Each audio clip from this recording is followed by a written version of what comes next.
And we're live. Okay, President Trump is in Arizona right now. He is touring the Honeywell factory that has been converted to make N95 masks, which is great. It looks like he's just taking questions here. Two things are happening. This is delayed. He's in one section of the plant. Meanwhile, C-SPAN is waiting for him to arrive in another section of the plant and put on some kind of Corona-palooza. So this is what's going on. This is I've got Fox paused right here because apparently he's taking a question. You can see that he's holding up. Let me go to this. There we go. So he's holding up that testing chart that he tweeted earlier. I have a much better version of that that gives you a better idea. But this is the United States. This line right here, that's the U.S. testing. So we did what this shows is that we did absolutely nothing, and then we gave a bunch of tests. So now we've done the most tests. And then there's some other countries listed as well here. Now, one of those countries down here is South Korea. I'm going to show you a much better view of this map in just a second. And it looks like he's taking questions on this, so we're going to tune into the questions. If anybody can hear me, let me know. The chat window is up and hopefully live. If you're on Facebook, shoot a message over so that we know Facebook is getting in. We had some problems with Facebook yesterday. We think we've got those resolved. Okay, give me a second because I'm going to pull up that other image to give you a much better idea. This is in profile instead of landscape. If you look at the graph in landscape, it's a much better... Oh, I can just do it live. Haha. As Bill Riley would say. Do I have it? I have it. I was looking at it earlier. Okay. So I'm going to go to full screen here so we can see. Here's how to look at this chart. This is the same chart that Trump is holding up right now. He's holding it up like that. He's got it printed in profile. But if you look at it in landscape, like this, you get a better idea. This is February 20th. And already South Korea had done 15,000 tests. Okay, as we move forward, South Korea doing more and more and more. Now South Korea is already at 178,000 tests by the time the United States is only doing 3. Why? Because the CDC decided they weren't going to use the test from the WHO, which is not unusual, but they screwed up the tests. So as of March 7th, so all through February we knew this was happening. March 7th is when we really started to do the testing, and as you can see, it didn't really start to ramp up until March 18th. So that's a month and 3 weeks of basically nothing going on. And then we took off. But here's the thing. South Korea never had to shut down. South Korea has about 250 deaths. We've got over 70,000. Why? Because South Korea was testing and isolating all this time. In the United States, we weren't doing anything. And that's why we have so many deaths. And South Korea, well, they started playing baseball again. So I got to show you this. This is great. We'll get to Trump in a second. This is South Korea right now. This is their baseball stadium. Look, they've got fake fans set up. They didn't want to have the empty bleachers, so they got fans. And then they've got this cartoon guy over here. I'm going to see if I can make this bigger so you guys can see cartoon guy. There's another thing I want you guys to see here too. So you've got cartoon guy. He's sitting there in the stands. And then if you go over to the regular people, the fake people, this is just like they do in the movies. If you see a big crowd scene and the background actors, they're often just cardboard. They put real people amongst the cardboard people so the real people have some movement, but 2 to 5 out of every 7 people are just cardboard cutouts. So they got their cardboard cutouts, and look, they're wearing masks. That's the extra level of detail I love about South Korea. By the way, if you're a baseball fan, they're playing South Korean baseball on ESPN. None of our leagues are going because, well, I'll tell you why. This is why. All of this time in here when we were doing nothing. Okay, let me go back to the chat window here, see if you guys are registered. Hey, Stephanie. Okay, so someone is watching. Good, we're broadcasting. Let's go back to the main feed here, and we're going to talk to Mr. Trump. Let's see what he's saying about the tests. He's going to say how beautiful they are, and he's better. It's a miracle. That's what he said earlier about this chart. A miracle, but we just looked at the actual chart, and we understand that they're not. Let's move on. Let's dip in. Something people like, because you don't have to go through a laboratory. You don't have to send it in and send it back, and it takes a couple of days if they do a good job. So this is the testing, and the line here is the United States. We're over 7 million tests. Germany is at 2.5. Italy is less than that. Japan is down here in South Korea, which we talk about. And again, which means because Germany has a much smaller population, Italy does too, way over us in terms of per capita. We might be a little above Italy, actually. Italy was a little late in the game as well. But Germany has been on the ball. And I'm very friendly with South Korea and with the president of South Korea. And he calls to congratulate us on our great testing. South Korea's over here. One of the reasons we have more cases than any other country by far is because we test much more. So if you test, you can have more cases. If we tested down here, we wouldn't have very many cases. You know, they like to say we have more cases than anybody, but the fact is, when you look at these numbers, and this is the official count. Now, I can't tell you whether or not other countries are... Okay, that's nonsense. We have more cases because we have more cases. And yes, we've tested more than anybody. Let me shut off my phone. But you have to look at the deaths. We have way more deaths than anybody. You can't fake the deaths. Giving us the straight deal, but I can say that I know one thing. It's only going to be on the high side, not going to be on the low side. So this is the other countries. These are the United States, and it's incredible. Do they not have poster board around the White Horse? Is there the White House? Can somebody not make him a bigger graphic than this? Do they not have some sort of printer that can do this on Air Force One? Remember this, and I think it's important to say this, Jim. The quality of our test is also the best. I mean, it's acknowledged to be the best. It is not. So again, when we have cases, and we have more cases than anybody else, does anybody really believe that we have more cases than China? But they Yes. don't talk about numbers I actually like do this. at this point. And other countries. But we report everything. And don't you want to hear from the experts? I just want to say that we've done an incredible job on testing. With that being said, we have some additional, including antibody tests coming out that will even blow these numbers away. But nobody's done the job we've done. Go ahead. But don't you need to continue to meet with the task force to get this scientific expertise on this pandemic? We will have certain people, as an example. Oh, the Times reported today that they're going to shut down the task force, and it appears that right before this coverage was picked up that that's what they're going to do. So let's go back in. We have hospitals that we built. We have medical centers that we built. We have people on the task force that focus on that. We have people on the task force that's focused exclusively on ventilators. Well, we have more ventilators now than anybody in the world, and we're helping France, as you know. We're helping France, Italy, Spain, Nigeria. We're giving, I think, 250 to Nigeria. We have many countries that we're helping. But the ventilator problem is solved, so you don't need that. We have now it's sort of a combination of safety and reopening. So we'll have something in a different form. But the task force, for what we've done, I think Hold on, guys. So that kind of looked like I was picking my nose. It's just, this is a fisheye lens. So everything in the center of it seems bigger. I was scratching right there. I was not picking my nose, okay? Out there, when they're being very honest, I think the job we've done on testing will shortly be, and maybe even supersede, Doug, the job that we've done on ventilators, which people can't even believe. We had a call the other day with the governors. Mike Pence took the call, and they had, I believe, all 50 governors.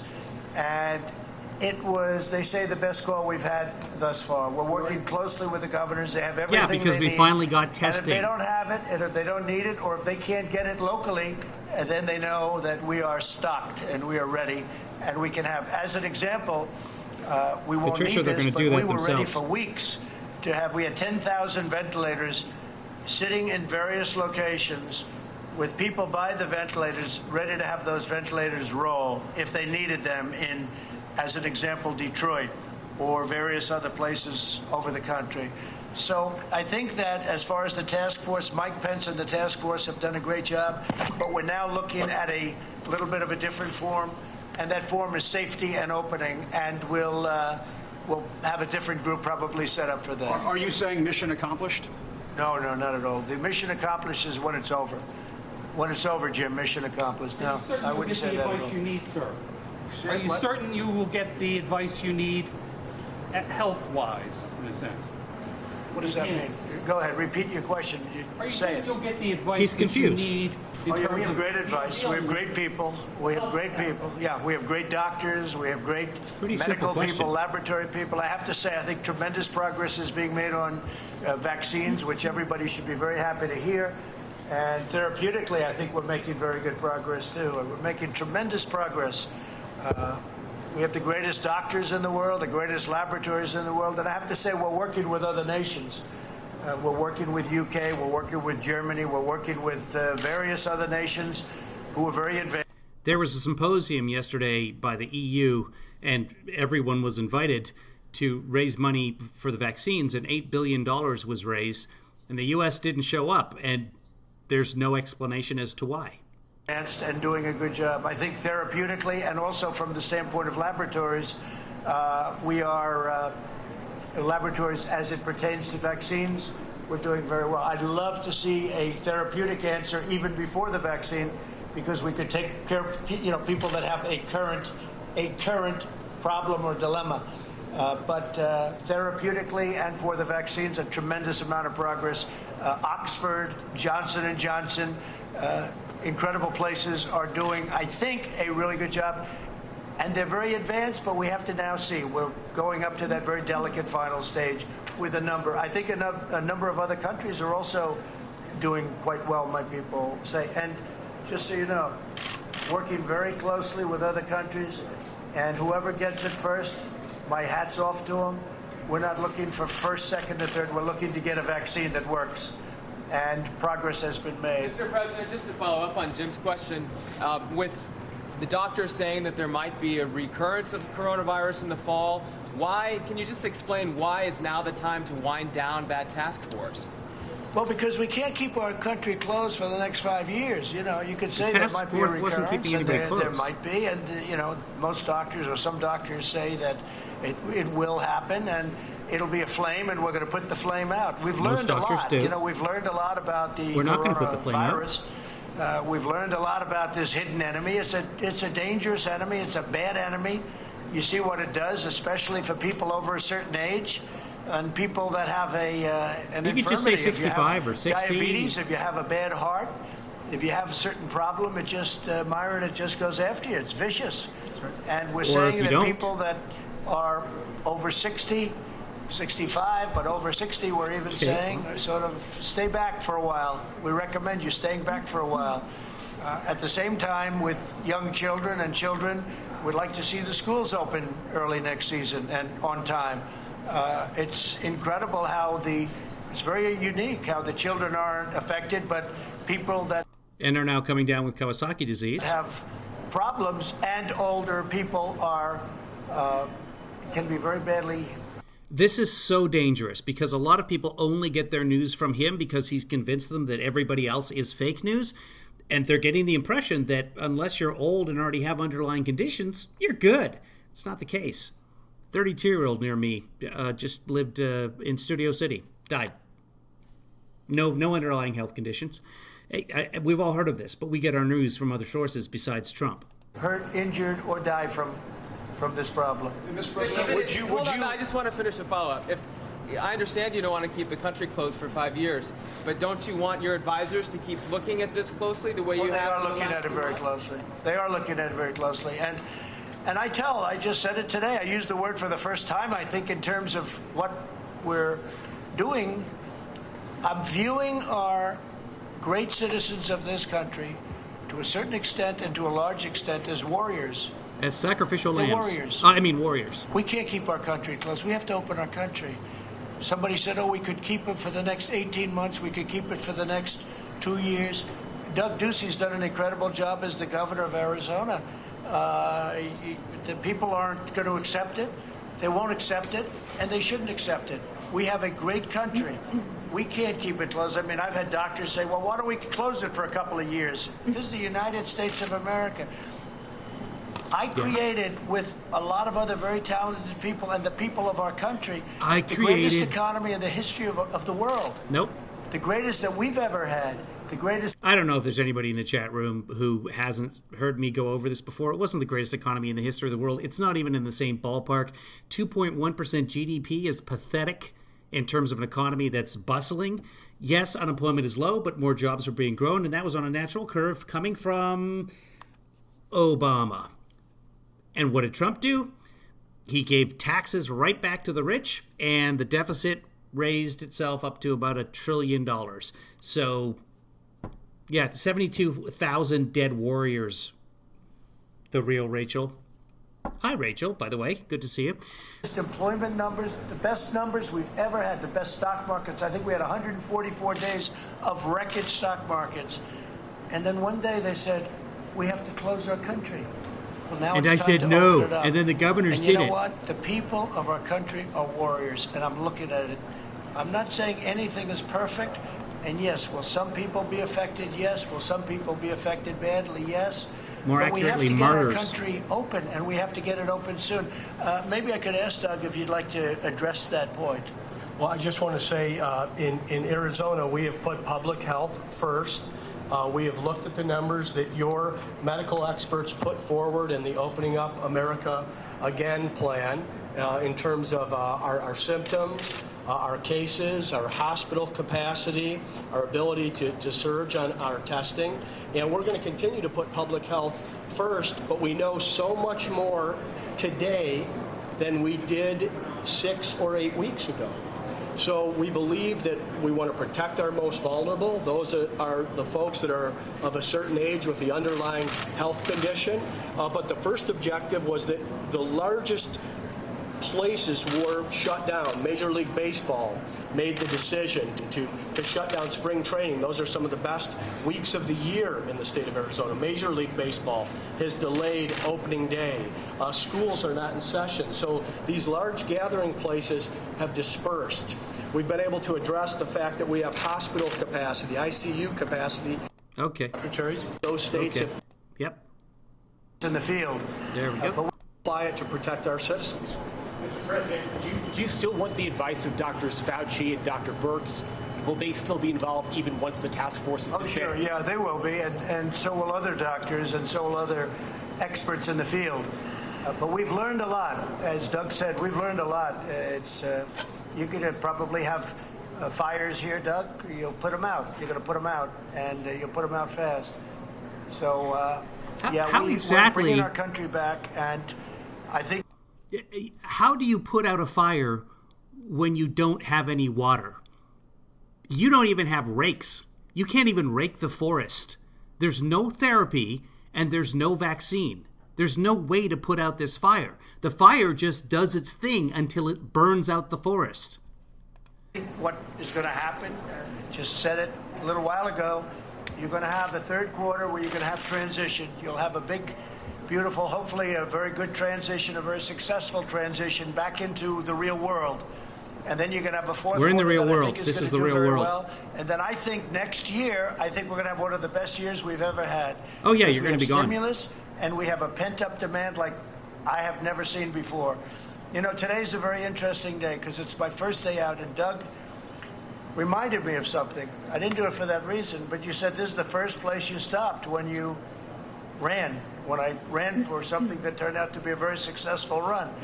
And we had tremendous crowds, you remember, at the convention center. Look at that in smile. Phoenix, and it was pretty 70,000 incredible. dead. And Look at that I didn't smile. do it for that reason, interestingly, but here we are, and it was great that you Here we are. remind us of that fact. But look, we're going to have a very interesting transition period into the fourth quarter.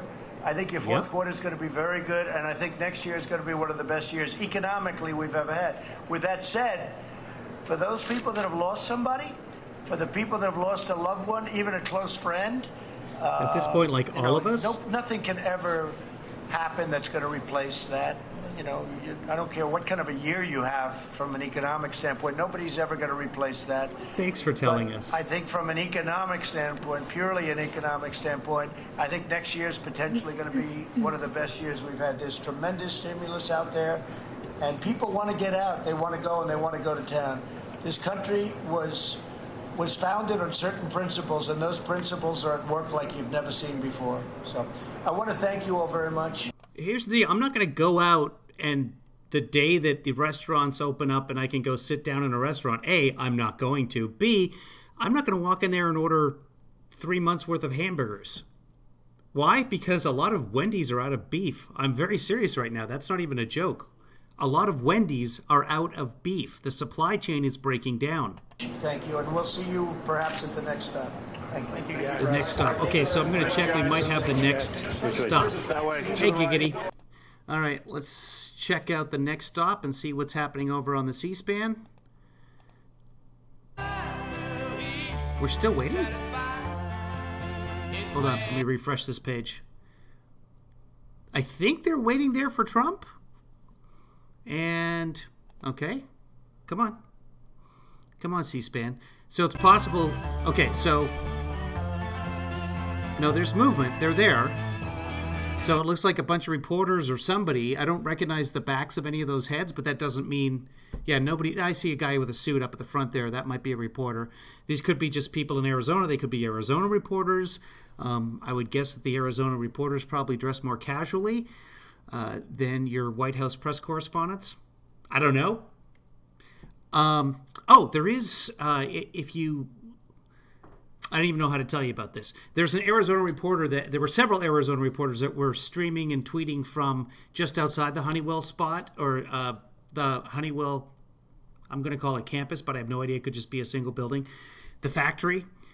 This morning they were tweeting out of there, and there's a group of Trump supporters. They're yelling things at them like that they're socialists and Nazis and communists and fake news and all that sort of stuff. So that's worth checking out. I did retweet one of them on my thread. So if you go to Twitter at KevinlyFather.com, you can see one of the reporters on there who took some video of these people. And, these people, their vote counts more than mine because I don't live in a swing state. Arizona is a swing state. I was actually looking at moving to Arizona for the election, establishing residence, getting myself a vote, and then voting because it is a swing state, not only a presidential seat up for grabs, but also a Senate seat. One of the, 1/3 of the Senate seats go up every 2 years because they have 6 years in office. So I was considering doing that. I'm not going to do that now because I don't even leave the house. Okay. Oh, you got to see everything behind the scenes, Emma? Well, we'll get to that. Let me see if he's back in real time yet. And nope, there's a guy just scratching his head or perhaps a cap. I can't tell. So here's what I'm going to do. I'm going to end this for now. If Trump comes out anytime soon, I'll jump back on to another broadcast. I have got a bunch of stuff to do today. I spent an hour and a half on the phone with Verizon trying to get the Visa card rebate. They said I was going to get Black Friday. So... Oh, he's wearing one strap of a mask, that guy. So I think that's Governor DeSantis out of Florida. He has a lot of confusion with the masks. And I'm not really even sure. Are these... Help me out here, guys. Are those mega hats? They can't be. Those are not Keep America Great hats out there. Let me... No, they look like... Oh, no, they look like they're hard hats. Okay. I thought for a second that they were mega hats on the set. Okay, kids, I am going to sign off for now, and if I hear anything happening, I'll jump back on, and we'll watch it together. And if not, I have to go and get some other stuff done. If I miss the conference, I'll just start broadcasting after it's done. This could be interesting, and it could not be. Okay, bye.